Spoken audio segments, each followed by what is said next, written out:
Hello friends, स्वागत है आप सबों का ग्रीन मैथमेटिक्स के इस यूट्यूब चैनल पर।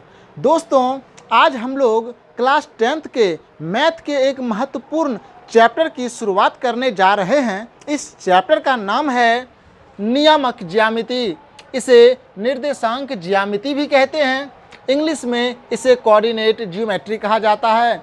दोस्तों, आज इस चैप्टर का पहला लेक्चर है। इस लेक्चर में हम लोग जानेंगे इस चैप्टर से रिलेटेड सारे टर्म्स को। दोस्तों, किसी भी चैप्टर का टर्मिनोलॉजी उस चैप्टर के लिए बहुत ही महत्वपूर्ण है। दोस्तों, इस चैप्टर का भी टर्मिनोलॉजी बहुत ही इम्पोर्टेंट है। ये चैप्टर क्लास 10th के बोर्ड एग्जामिनेशन के लिए भी काफ़ी महत्वपूर्ण है। इस चैप्टर के महत्व को इस बात से समझ सकते हैं कि आपके बोर्ड एग्जामिनेशन में इस चैप्टर से 10 नंबर का सवाल पूछा जाता है। अगर आप अपने एग्जामिनेशन में 10 में से 10 नंबर उठाना चाहते हैं, यदि आप अपने एग्जामिनेशन में इस चैप्टर से पूछे गए सारे ऑब्जेक्टिव और सब्जेक्टिव सवालों को ईजिली सॉल्व करना चाहते हैं, तो आपको इस चैप्टर के सारे टर्मिनोलॉजी को समझना बहुत ही आवश्यक है। दोस्तों, इस चैप्टर को आप लोग क्लास 9th में भी पढ़ चुके होंगे, लेकिन ऐसे हमारे दोस्त जिन्हें क्लास 9th में ये चैप्टर समझ में नहीं आया है, या फिर ऐसे दोस्त जिन्होंने क्लास 9th में नहीं पढ़ा है, या फिर ऐसे दोस्त जिन्हें इस चैप्टर के टर्मिनोलॉजी से किसी भी प्रकार की समस्या है, या फिर इस चैप्टर से रिलेटेड कोई भी डाउट है, तो इन सारे डाउट्स को आज इस लेक्चर में दूर करने वाले हैं। तो दोस्तों, इस वीडियो के साथ आप अंत तक बने रहिए और अपने डाउट्स को दूर कीजिए। तो आज हम लोग इन सारे टर्मिनोलॉजी को जानेंगे। तो देखिए वो कौन कौन से टर्म हैं। पहले हम लोग जानेंगे मूल बिंदु के बारे में, उसके बाद अक्ष के बारे में। इसके अंतर्गत हम लोग एक्स अक्ष और वाई अक्ष को जानेंगे। कार्तीय तल, चतुर्थांश, नियामक चिन्ह, बिंदु का निर्देशांक, और इसके अंतर्गत एक्स निर्देशांक यानी कि भुज और वाई निर्देशांक यानी कि कोटि को जानेंगे। तो चलिए बिना समय गवाए शुरू करते हैं। आइए दोस्तों, सबसे पहले जानते हैं एक्स अक्ष के बारे में। तो एक्स अक्ष के बारे में जानने से पहले दोस्तों, आप लोगों से हमारा एक सवाल है। यदि आपसे कोई पूछे कि आप जिस स्कूल में पढ़ते हैं, आपके स्कूल की दूरी कितनी है, तो आप क्या जवाब देंगे? निश्चित तौर पर दोस्तों, आप उन टीचर से, उन शिक्षक से, या फिर जिन्होंने आपसे प्रश्न पूछा कि आपके स्कूल की दूरी कितनी है, तो आप उनसे एक सवाल ज़रूर करेंगे कि सर, हम अपने स्कूल की दूरी कहाँ से बताएं? क्योंकि आपके स्कूल की दूरी अलग अलग जगहों से अलग अलग हो सकती है। आपके घर से कुछ और दूरी हो सकती है, बाज़ार से आपके स्कूल की दूरी कुछ और हो सकती है, अन्य जगहों से आपके स्कूल की दूरी कुछ और हो सकती है। यदि आप अपने स्कूल की दूरी बता रहे हैं, तो निश्चित तौर पर आपको एक दूसरा स्थान भी सेलेक्ट करना होगा जहां से आप अपने स्कूल की दूरी को बता रहे हैं। यदि आप कहते हैं कि हमारे स्कूल की दूरी 1 किलोमीटर है, तो निश्चित तौर पर ये 1 किलोमीटर किसी स्थान से आपके स्कूल की दूरी होगी। हो सकता है वो स्थान आपका घर हो, आप अपने घर से अपने स्कूल की दूरी 1 किलोमीटर बता रहे हैं। हो सकता है मार्केट से आपके स्कूल की दूरी 1 किलोमीटर हो, और आप मार्केट में हैं तो आप अपने मार्केट से ही स्कूल की दूरी बता दे रहे हों। तो किसी स्कूल की दूरी या फिर किसी अन्य स्थान की दूरी को, एग्जैक्ट दूरी को बताने के लिए आपको एक और स्थान खोजना होता है, चुनना होता है, जहां से आप उस स्थान की दूरी को बता सकते हैं। बिल्कुल उसी तरह से अगर आपसे ये सवाल पूछा जाए कि ये बोर्ड जो कि एक समतल है, इस बोर्ड पर मैंने एक बिंदु लिया P, और आपसे पूछा गया कि इस बिंदु की दूरी बतलाइए, तो आप फिर वही सवाल करेंगे कि सर, इस बिंदु की दूरी कहाँ से बतलाएं? किस जगह से बतलाएं, क्योंकि अलग अलग जगह से इसकी दूरी अलग अलग हो सकती है। अगर हम इस बिंदु की दूरी बोट के इस सतह से मापें तो कुछ और हो सकता है, इस किनारे से अगर मापें तो कुछ और हो सकता है। अगर हम इस बिंदु की दूरी अलग अलग जगहों से नापेंगे तो अलग अलग, लेकिन अगर हमें इस बिंदु की एग्जैक्ट दूरी बतानी है तो आपको एक एग्जैक्ट पॉइंट भी चाहिए, एक निश्चित जगह भी चाहिए जहां से आप इस बिंदु की एग्जैक्ट दूरी को बता सकते हैं। तो दोस्तों, किसी भी बिंदु की दूरी को बताने के लिए हम लोग एक स्थान निर्धारित करते हैं, एक बिंदु को निर्धारित करते हैं जहां से हम इसकी एग्जैक्ट दूरी को माप कर बता सकते हैं। मान लीजिए इस बिंदु की दूरी को बताने के लिए हमने एक बिंदु लिया O और इस बिंदु से स्केल के माध्यम से बिंदु P की दूरी माप लिया और मैंने बता दिया। अगर इसकी दूरी 10 सेंटीमीटर होता तो हम बता दिए कि इसकी दूरी 10 सेंटीमीटर है। अगर यहाँ से इसकी दूरी मापते और 12 सेंटीमीटर डिस्टेंस आता तो हम कहते कि बिंदु P की दूरी 12 सेंटीमीटर है। कहाँ से 12 सेंटीमीटर है? तो बिंदु O से। तो ये बिंदु O जहाँ से हमने बिंदु P की दूरी मापी, इसी निश्चित बिंदु को मूल बिंदु कहेंगे। ये एक निश्चित बिंदु है, एक निश्चित स्थान है जहाँ से हमने बिंदु P की दूरी मापी। तो किसी भी बिंदु की दूरी को बताने के लिए हमें एक और बिंदु की आवश्यकता होती है जहाँ से हम दूरी को माप सकते हैं। इसी निश्चित बिंदु को मूल बिंदु कहा जाता है। तो मूल बिंदु को हम कैसे परिभाषित करेंगे? अगर मूल बिंदु को परिभाषित करना हो, दोस्तों हम मूल बिंदु पर बात कर रहे हैं, अगर मूल बिंदु को परिभाषित करना हो तो कैसे परिभाषित करेंगे? तो मूल बिंदु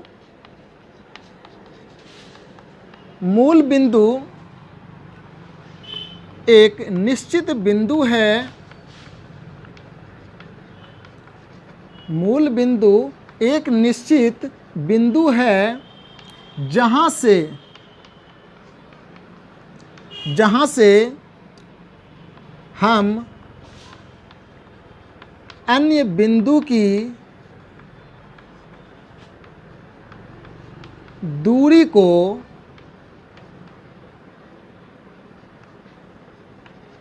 मापते हैं। तो किसी दूसरे बिंदु की दूरी को बताने के लिए हमें एक निश्चित जगह की या एक निश्चित बिंदु की आवश्यकता होती है। उसी निश्चित बिंदु को मूल बिंदु कहते हैं। अर्थात मूल बिंदु से ही किसी अन्य बिंदु की स्थिति की गणना की जाती है। तो हमारा नेक्स्ट पॉइंट मूल बिंदु से संबंधित है कि मूल बिंदु से ही हम किसी अन्य बिंदु की स्थिति को बताते हैं। किसी अन्य बिंदु की स्थिति को बताते हैं।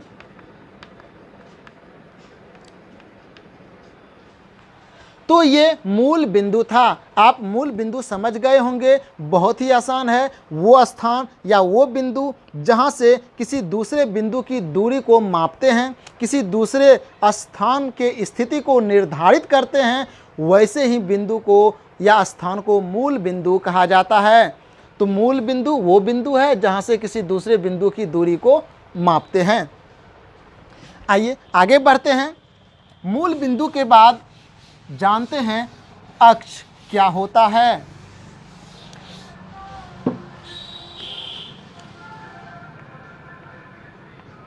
अक्ष जिसको एक्सिस कहा जाता है। तो अक्ष को जानने के लिए हम सबसे पहले एक मूल बिंदु ले लेते हैं। मान लीजिए ये हमारा मूल बिंदु है। मूल बिंदु जान रहे हैं कि वो बिंदु जहाँ से किसी दूसरे बिंदु की दूरी को मापा जाता है, वो मूल बिंदु है। मूल बिंदु से होकर के गुजरने वाली हम दो रेखाएं ले रहे हैं। एक रेखा जो बाएं से दाएं की ओर जा रही है और मूल बिंदु होते हुए गुजर रही है। हमने एक रेखा लिया, सरल रेखा जो कि मूल बिंदु से होकर के गुजर रहा है। ये रेखा बाएं से दाएं की ओर खींची गई है। तो बाएं से दाएं की ओर खींची गई सरल रेखा जो मूल बिंदु से होकर के गुजर रही है, इसका हम नामकरण कर देते हैं एक्स एक्स डैश। ठीक है, इस सरल रेखा का हमने नामकरण किया एक्स एक्स डैश। ये एक सरल रेखा है जो मूल बिंदु से होकर के गुजर रही है। बाएं से दाएं की ओर गुजरने वाली ऐसी रेखा को क्षैतिज रेखा के नाम से जानते हैं। ये क्षैतिज रेखा है। क्षैतिज रेखा ऐसी रेखा को कहते हैं जो बाएं से दाएं की ओर गुजरती हो।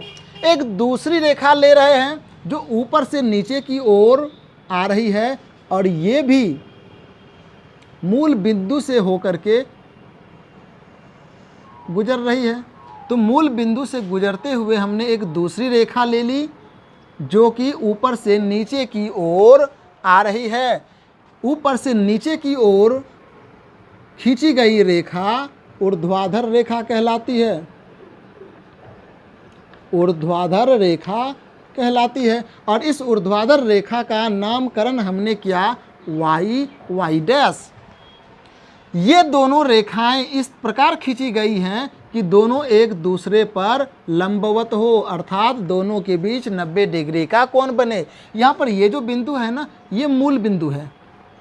ठीक है, तो मूल बिंदु से होकर के गुजरने वाली हमने दो रेखाएं खींची, एक बाएं से दाएं की ओर जिसे हमने एक्स एक्स डैश कहा, ऐसी रेखा को क्षैतिज रेखा भी कहते हैं, और दूसरी रेखा हमने ली ऊपर से नीचे की ओर, ये भी मूल बिंदु से होकर के गुजर रही है। ये ऊपर से नीचे की ओर खींची गई रेखा ऊर्ध्वाधर रेखा कहलाती है। इस रेखा को हमने नाम दिया वाई वाई डैश और ये दोनों रेखा एक दूसरे पर लंब है, 90 डिग्री का कोण बना रही है। तो ऐसी दो रेखाएं जो मूल बिंदु से होकर के गुजरे और एक दूसरे पर लंब हो, ऐसी ही रेखा को अक्ष कहा जाता है। तो दोस्तों, ये जो दो रेखाएं हैं, एक ऊपर से नीचे की ओर आई है यानी कि ऊर्ध्वाधर रेखा, और एक बाएं से दाएं की ओर गई है क्षैतिज रेखा, ये दोनों रेखा अक्ष कहलाते हैं। तो मूल बिंदु से होकर के गुजरने वाली लंबवत सरल रेखाएं अक्ष कहलाती है। तो चलिए परिभाषित कर लेते हैं। मूल बिंदु से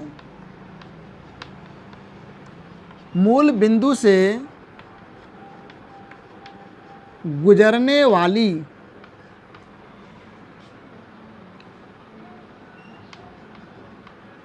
लंबवत रेखाएं, मूल बिंदु से होकर गुजरने वाली लंबवत रेखाएं अक्ष कहलाती हैं। अक्ष कहलाती हैं। अब यहाँ पर दो तरह की रेखाएं हमको देखने के लिए मिल रही है, एक क्षैतिज रेखा और एक ऊर्ध्वाधर रेखा। दो तरह की रेखाएं हैं। ये जो क्षैतिज रेखा है इसे एक्स अक्ष कहा जाता है और ये जो ऊर्ध्वाधर रेखा है इसे वाई अक्ष कहा जाता है। तो दो तरह के अक्ष हो गए, एक्स और वाई अक्ष। तो मूल बिंदु से होकर के गुजरने वाली दो सरल रेखाएं जो एक दूसरे पर लंब होती है उसे अक्ष कहते हैं। इन दोनों रेखाओं में एक क्षैतिज रेखा होती है, इस क्षैतिज रेखा को एक्स अक्ष कहा जाता है, और जो ऊर्ध्वाधर रेखा होते हैं उसे वाई अक्ष कहते हैं। तो चलिए एक्स और वाई अक्ष को भी परिभाषित कर लें। एक्स अक्ष क्षैतिज रेखा को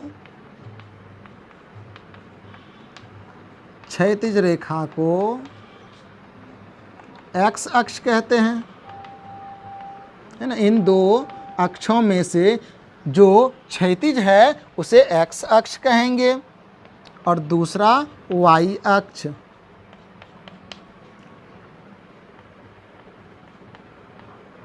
ऊर्ध्वाधर रेखा को वाई अक्ष कहते हैं, वाई अक्ष कहते हैं। तो दोस्तों, मूल बिंदु वो निश्चित बिंदु है जहाँ से किसी दूसरे बिंदु की स्थिति को पता करते हैं, किसी दूसरे बिंदु की स्थिति को मापते हैं। और मूल बिंदु से होकर गुजरने वाली दो सरल रेखाएं जो एक दूसरे पर लंब हो, यानी एक दूसरे के बीच 90 का कोण बनाए, ऐसी दो रेखाएं अक्ष कहलाती हैं। अब इन दोनों रेखाओं में से जो रेखा क्षैतिज होगा, जो बाएं से दाएं की ओर खींची गई होंगी, उसे एक्स अक्ष कहेंगे। और जो रेखा ऊपर से नीचे की ओर खींची गई है, यानी कि ऊर्ध्वाधर रेखा है, उसे हम वाई अक्ष कहते हैं। तो मूल बिंदु क्या है ये आपको समझ में आ गया होगा। अक्ष क्या होते हैं और इनमें एक्स अक्ष क्या है और वाई अक्ष क्या है, ये आपका पूरी तरह से क्लियर हो गया होगा। आइए तीसरे पॉइंट पर चलते हैं। तीसरा पॉइंट हमारा है कार्तीय तल। कार्तीय तल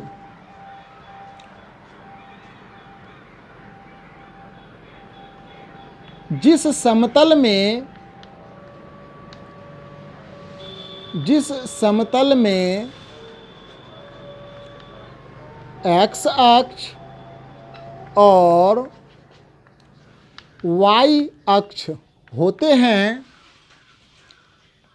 एक्स अक्ष और वाई अक्ष होते हैं, उसे कार्तीय तल कहा जाता है। कार्तीय तल कहा जाता है। दोस्तों, हमें अक्ष खींचना है, एक्स अक्ष और वाई अक्ष लेना है, तो एक्स अक्ष और वाई अक्ष किसी न किसी तल में खींचेंगे। तो जिस तल में दोनों अक्ष मौजूद होगा, एक्स अक्ष और वाई अक्ष दोनों मौजूद होंगे, वही तल कहलाएगा कार्तीय तल। ये बोर्ड एक समतल है, एक तल है, और इस तल में हमने एक्स अक्ष और वाई अक्ष को ले लेते हैं। ये हमारा क्षैतिज रेखा जो एक्स अक्ष है, और ये हमारा ऊर्ध्वाधर रेखा जो वाई अक्ष है। ये दोनों अक्ष इस समतल में, इस बोर्ड पर खींचा गया है, तो यही तल कहलाएगा कार्तीय तल। तो ऐसा तल, वो समतल जहाँ पर दोनों अक्ष स्थित होते हैं, उसे कार्तीय तल कहा जाता है। नेक्स्ट पॉइंट हमारा है दोस्तों चतुर्थांश।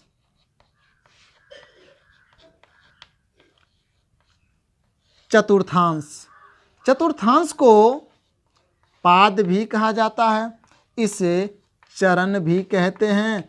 क्या होता है बंधु ये चतुर्थांश, ये पाद और ये चरण? तो देखिए दोस्तों, किसी समतल में जब हम दो अक्ष को लेते हैं, एक्स अक्ष और वाई अक्ष लेते हैं, तो ये दोनों अक्ष मिलकर के उस प्लेन को 4 बराबर हिस्सों में बांटता है। प्रत्येक हिस्सा चतुर्थांश कहलाता है, और इसे ही हम पाद भी कहते हैं और इसे चरण भी कहते हैं। जैसे हमने यहाँ पर दो अक्ष लिया, एक्स डैश और एक्स, और दूसरा हमने लिया वाई और वाई डैश। ये हमने दो अक्ष लिया, ये दोनों अक्ष एक दूसरे को जिस बिंदु पर काटता है, ये हमारा मूल बिंदु होता है ना, ये हमारा मूल बिंदु है।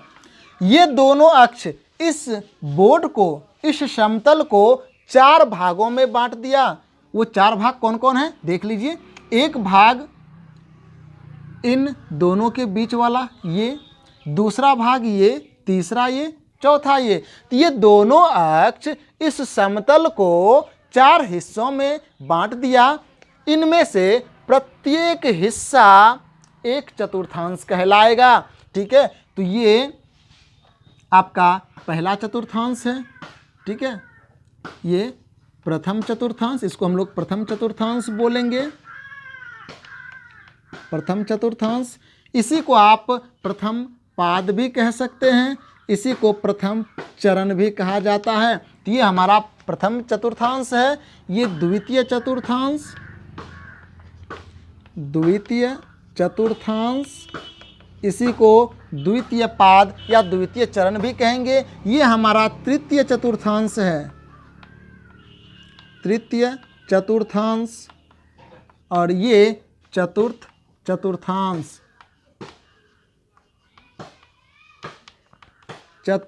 चतुर्थांश, तो चतुर्थांश क्या होता है? तो लिखेंगे x और y, x अक्ष और y अक्ष, x अक्ष और y अक्ष किसी समतल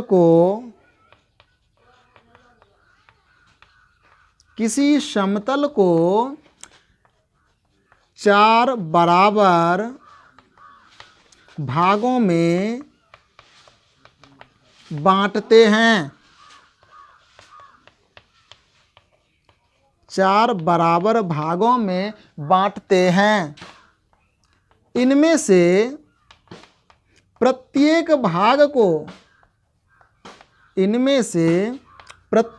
भाग को चतुर्थांश या पाद या चरण कहा जाता है। तो दोस्तों बहुत ही आसान है। सबसे पहले हमने जाना मूल बिंदु क्या है। तो मूल बिंदु वो बिंदु जहाँ से किसी दूसरे बिंदु की दूरी को मापते हैं, वो मूल बिंदु कहलाता है। मूल बिंदु से होकर के 2 सरल रेखाएं खींच दी जाए जो एक दूसरे पर लंब हो, तो ऐसी 2 सरल रेखाएं अक्ष कहलाती हैं। इनमें से जो क्षैतिज रेखा होती है उसे x अक्ष कहते हैं, और जो ऊर्ध्वाधर रेखा होती है उसे y अक्ष कहते हैं। ये दोनों अक्ष जिस समतल में मौजूद होता है उस समतल को कार्तीय तल कहा जाता है। जब किसी कार्तीय तल में किसी दोनों अक्ष को खींचा जाता है, तो ये दोनों अक्ष मिल करके चतुर्थांश को, इस समतल को 4 बराबर भागों में बांटते हैं। इनमें से प्रत्येक भाग चतुर्थांश कहलाता है। आइए चतुर्थांश के बाद आगे बढ़ते हैं।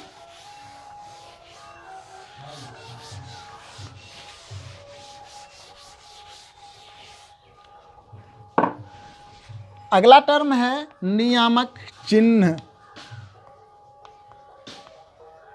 नियामक चिन्ह दोस्तों ये बहुत ही महत्वपूर्ण टर्म है। नियामक चिन्ह को जानने के लिए सबसे पहले हम इस समतल में 2 अक्ष खींच लेते हैं। हमने 2 अक्ष लिया। ये हमारा x अक्ष है, इसको हमने x डैश से डिनोट किया। ये हमारा y अक्ष है, इसको हमने y और y डैश से डिनोट किया। इन दोनों अक्षों का ये जो कटान बिंदु है, मिलान बिंदु है, इसे हमने मूल बिंदु नाम दिया, क्योंकि दोनों ही अक्ष एक दूसरे को मूल बिंदु पर प्रतिच्छेद करते हैं। ये हमारा मूल बिंदु है। ये जो 2 अक्ष हमने लिया, x अक्ष और y अक्ष, ये अक्ष नियामक ज्यामिति में संख्या रेखा का काम करती है। संख्या रेखा आप लोग जानते हैं, ऐसी रेखा जिस पर संख्याओं को दर्शाया जाता है। यहाँ पर भी हम संख्या को दर्शाएंगे। ये हमारा मूल बिंदु है। मूल बिंदु को हम 0 नंबर देते हैं, अर्थात जब संख्या रेखा को हम दर्शाएंगे तो मूल बिंदु को हम 0 नंबर देंगे, 0 मानेंगे। मूल बिंदु के दाईं ओर x अक्ष पर धनात्मक संख्याओं को दर्शाया जाता है। मूल बिंदु से दाईं ओर x अक्ष पर बराबर बराबर दूरी लेते हैं और इस बराबर बराबर दूरी लेकर के हम इस पर धनात्मक संख्या दर्शाते हैं, यानी कि मूल बिंदु से दाईं ओर की दूरी धनात्मक ली जाती है ना। धनात्मक संख्याओं को दर्शाते हैं, धनात्मक दूरी लेते हैं, ठीक है, पॉजिटिव होता है। और मूल बिंदु से बाईं ओर हम लोग ऋणात्मक संख्याओं को दर्शाते हैं, अर्थात मूल बिंदु से बाईं ओर जो मापी गई दूरी होती है वो ऋणात्मक होती है, उसको हम लोग नेगेटिव लेते हैं। फिर मूल बिंदु से ऊपर की ओर, मूल बिंदु से ऊपर की ओर हम लोग धनात्मक संख्या को लेते हैं, अर्थात ऊपर की ओर मापी गई दूरी धनात्मक होती है। और मूल बिंदु से नीचे की ओर मापी गई दूरी ऋणात्मक लेते हैं, ऋणात्मक लेते हैं यानी कि निगेटिव। सिंपल शब्दों में हम कह सकते हैं कि मूल बिंदु से दाईं ओर मापी गई सभी दूरियां धनात्मक होती है और मूल बिंदु से बाईं ओर मापी गई दूरी ऋणात्मक होती है। मूल बिंदु से ऊपर की ओर मापी गई दूरी धनात्मक और मूल बिंदु से नीचे की ओर मापी गई दूरी ऋणात्मक होती है। तो आइए दोस्तों इसे हम लोग लिख लेते हैं। मूल बिंदु से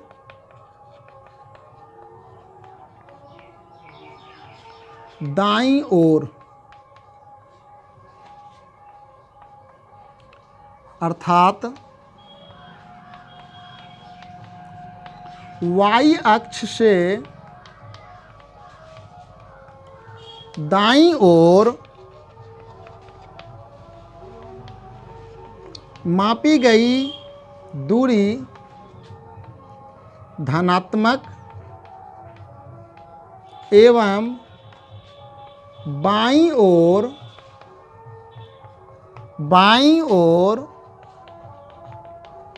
मापी गई दूरी ऋणात्मक लेते हैं, ऋणात्मक लेते हैं। आइए नेक्स्ट पॉइंट है, मूल बिंदु से ऊपर की ओर अर्थात x अक्ष से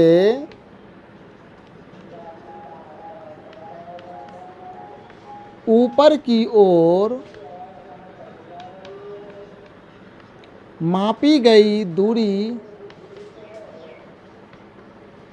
धनात्मक एवं x अक्ष से नीचे की ओर मापी गई दूरी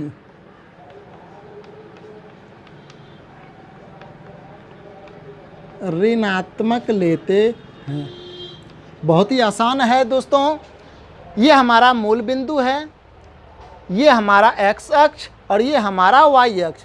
x अक्ष से ऊपर की ओर मापी गई सभी दूरियां धनात्मक लेते हैं और x अक्ष से नीचे की ओर मापी गई सभी दूरियां ऋणात्मक लेते हैं। दूसरी बात, ये हमारा y अक्ष है, ऊपर से नीचे की ओर एक सीधी लाइन जो आप देख रहे हैं, ये हमारा y अक्ष। y अक्ष के दाईं ओर मापी गई सभी दूरियां धनात्मक लेते हैं और y अक्ष से बाईं ओर मापी गई सभी दूरियां ऋणात्मक लेते हैं। यही नियामक चिन्ह है। तो मूल बिंदु से दाईं ओर का x अक्ष धनात्मक x अक्ष कहलाता है और मूल बिंदु से बाईं ओर के x अक्ष को ऋणात्मक x अक्ष कहते हैं। उसी तरह से मूल बिंदु से ऊपर की ओर y अक्ष धनात्मक y अक्ष कहलाता है और मूल बिंदु से नीचे की ओर y अक्ष को ऋणात्मक y अक्ष कहते हैं।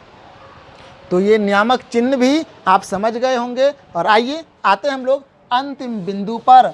हमारा अंतिम पॉइंट जो है वो बहुत ही इम्पॉर्टेंट है दोस्तों, क्योंकि इसकी चर्चा बार बार आएगी। तो क्या है वो? बिंदु का निर्देशांक। हमारा अंतिम पॉइंट है बिंदु का निर्देशांक। बिंदु के निर्देशांक को जानने के लिए हम दो अक्ष खींचेंगे। हमने दो अक्ष ले लिया, ये हमारा x अक्ष है, इसे हम x डैश से डिनोट कर रहे हैं। ये हमारा y अक्ष है, इसे हम y डैश से डिनोट कर रहे हैं। दोनों अक्षों का ये कटान बिंदु है जिसे हम लोग मूल बिंदु कहते हैं। ये हमारा मूल बिंदु है। और दोस्तों आप लोगों को पता है कि किसी भी बिंदु की स्थिति को मूल बिंदु के सापेक्ष ज्ञात किया जाता है ना। किसी भी बिंदु की दूरी को मूल बिंदु से ही ज्ञात किया जाता है।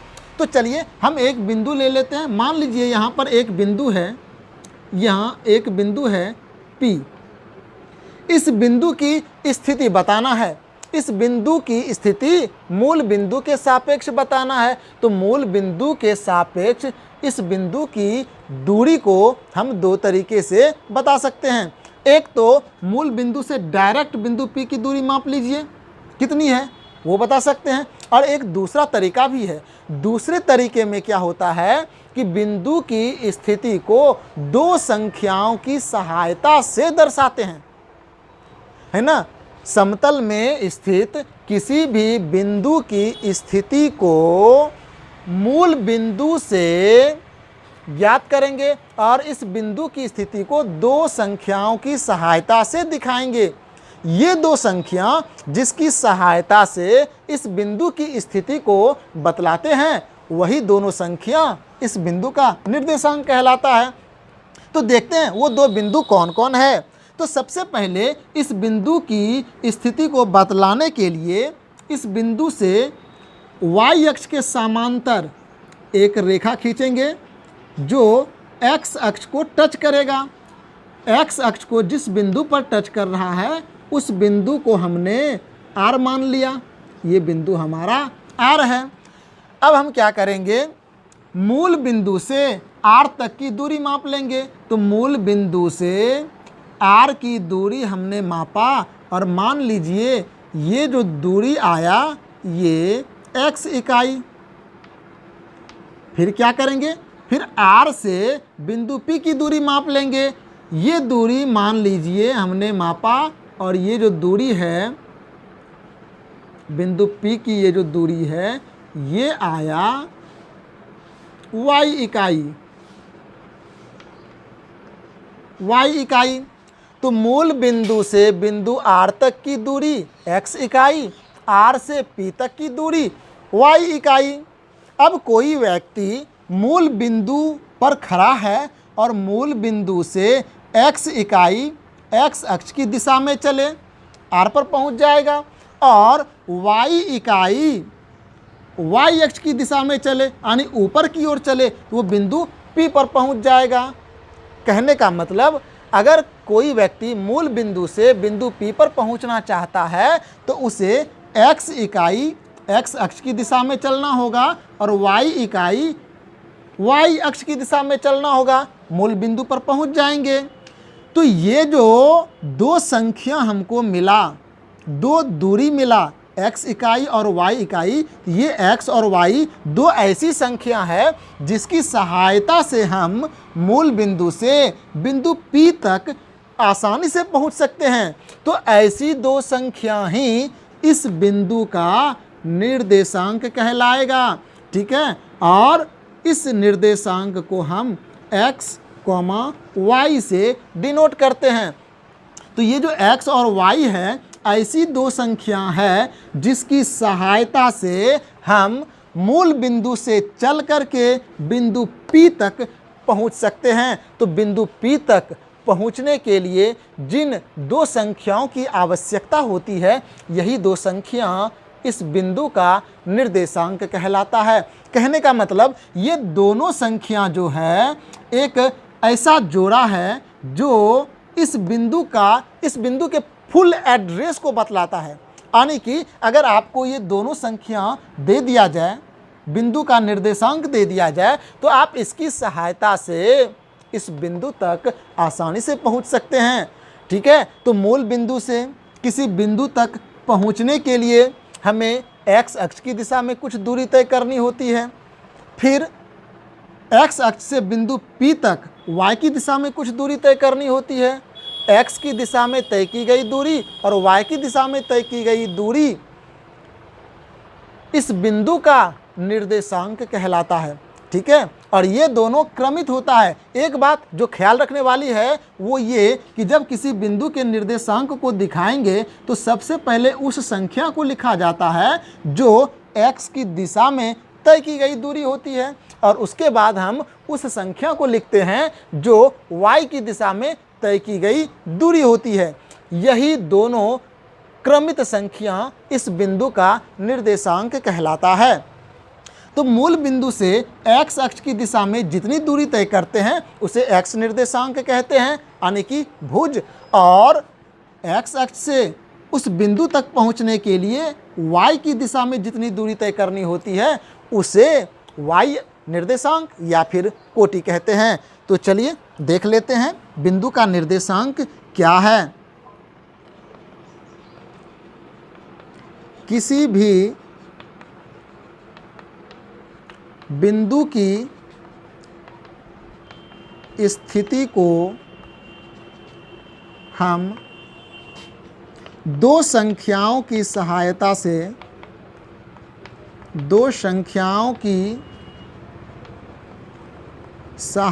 से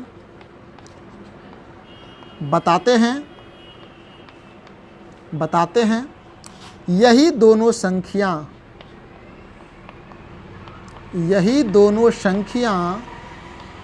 उस बिंदु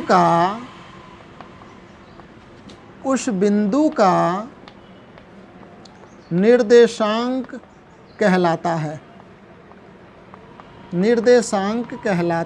है। ठीक है। अब इसमें एक टर्म आता है x निर्देशांक या भुज। बहुत ही महत्वपूर्ण टर्म है बंधु ये भुज। तो x निर्देशांक या भुज क्या होता है?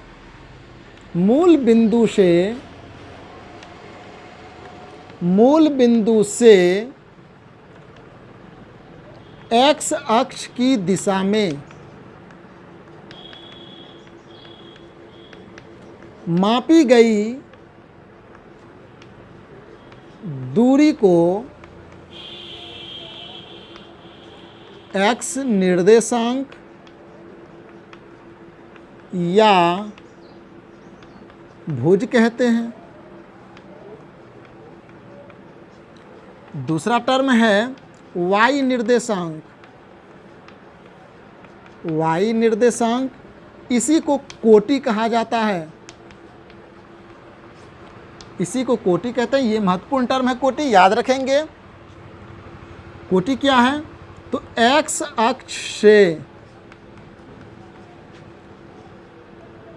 अक्ष से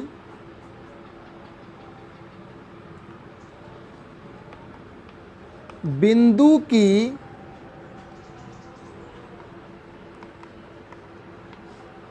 लंबवत दूरी है ना, x अक्ष से बिंदु की लंबवत दूरी को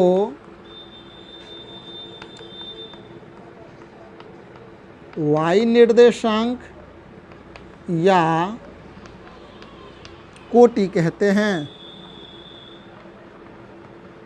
कहते हैं। तो दोस्तों याद क्या रखेंगे कि जब भी किसी बिंदु की स्थिति को बताना हो तो हम हमेशा मूल बिंदु से बताएंगे, और उस बिंदु की स्थिति बताने के लिए पहला काम क्या करेंगे कि उस बिंदु से x अक्ष पर एक लाइन खींच देंगे जो कि y अक्ष के समांतर होगा। मूल बिंदु से सबसे पहले x अक्ष की दिशा में दूरी माप लेंगे और फिर वहाँ से हम उस बिंदु तक की दूरी मापेंगे।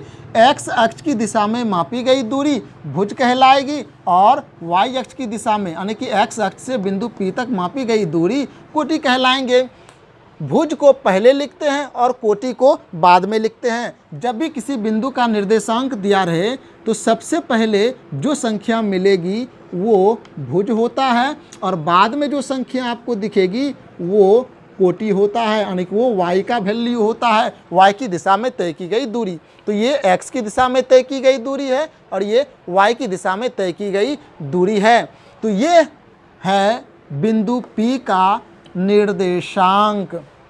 तो निश्चित तौर पर दोस्तों आपको ये बातें समझ में आई होगी कि निर्देशांक क्या है। निर्देशांक जब भी बताया जाता है तो चिन्ह समेत बताया जाता है। तो चिन्ह समेत बताने का क्या अर्थ है? तो देखिए दोस्तों, ये बिंदु P हम लोग पढ़े हैं चतुर्थांश कि दो अक्ष समतल को 4 भागों में बांटता है, प्रत्येक भाग को चतुर्थांश कहते हैं।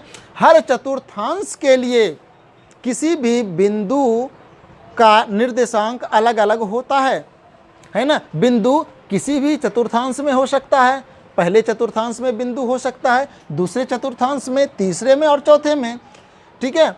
अगर कोई बिंदु पहले चतुर्थांश में है और उस बिंदु का निर्देशांक बताना चाहते हैं, तो निर्देशांक बताने के लिए हम क्या करेंगे, उस बिंदु से x अक्ष पर एक लंबवत रेखा खींच देंगे, एक लंब डालेंगे। मूल बिंदु से x अक्ष की दिशा में दूरी माप लेंगे और फिर x अक्ष से बिंदु तक की दूरी माप लेंगे, ठीक है। और हमको पता है कि मूल बिंदु से दाईं ओर मापी गई दूरी धनात्मक होते हैं, ठीक है। y अक्ष से दाईं ओर मापी गई दूरी धनात्मक, y अक्ष से बाईं ओर मापी गई दूरी ऋणात्मक होते हैं। x अक्ष से ऊपर मापी गई दूरी धनात्मक और नीचे की ओर मापी गई दूरी ऋणात्मक। तो कोई बिंदु अगर पहले चतुर्थांश में है और हम इस बिंदु तक पहुंचना चाहते हैं, तो मूल बिंदु से हमें x अक्ष की दिशा में दाईं ओर जाना होगा, ठीक है।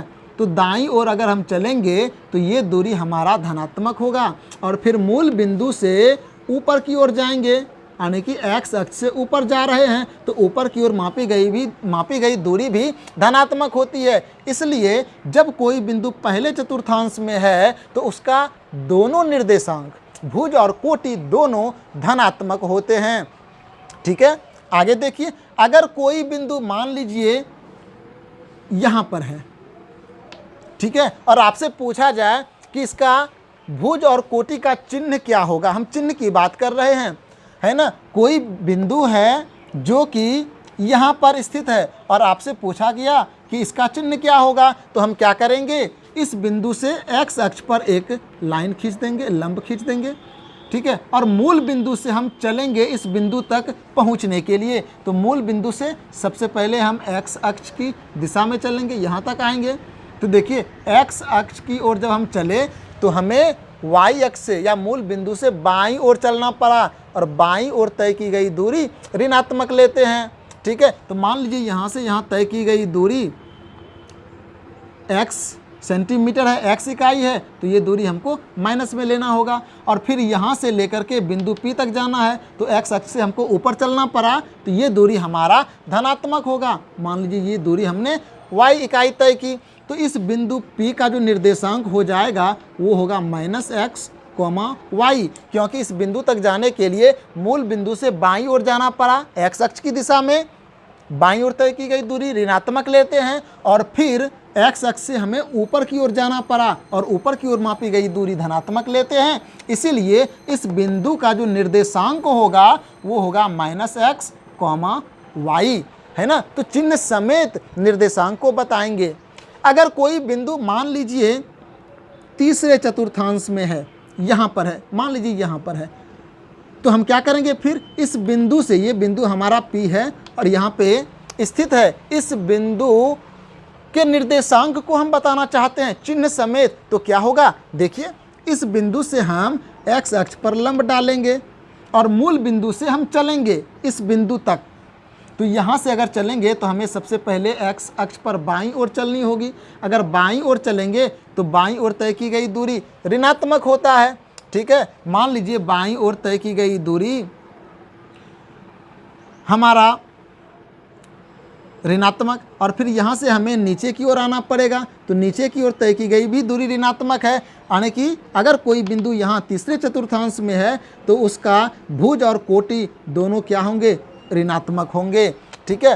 कोई बिंदु मान लीजिए चौथे चतुर्थांश में है, बिंदु P यहाँ पर, और हम जानना चाहते हैं कि इस बिंदु का जो निर्देशांक होगा उसका चिन्ह क्या होगा। तो देख लेते हैं, हम फिर इस बिंदु से x अक्ष पर लंब खींचेंगे और मूल बिंदु से चलेंगे। तो मूल बिंदु से जब भी चलेंगे तो हमें सबसे पहले दाईं ओर चलनी होगी, x अक्ष की दिशा में यहाँ तक आएंगे और फिर यहाँ से हमें नीचे की ओर आना पड़ेगा, बिंदु P पर पहुँच जाएंगे। तो देखिए बंधु, मूल बिंदु से पहले हमें दाईं ओर चलना पड़ा, दाईं ओर तय की गई दूरी धनात्मक लेते हैं, तो इस बिंदु P का जो भुज होगा वो धनात्मक होगा। और फिर यहाँ से हमें x अक्ष से नीचे की ओर आना पड़ेगा, नीचे की ओर तय की गई दूरी ऋणात्मक लेते हैं, यानी कि कोटि क्या होगा, ऋणात्मक होगा।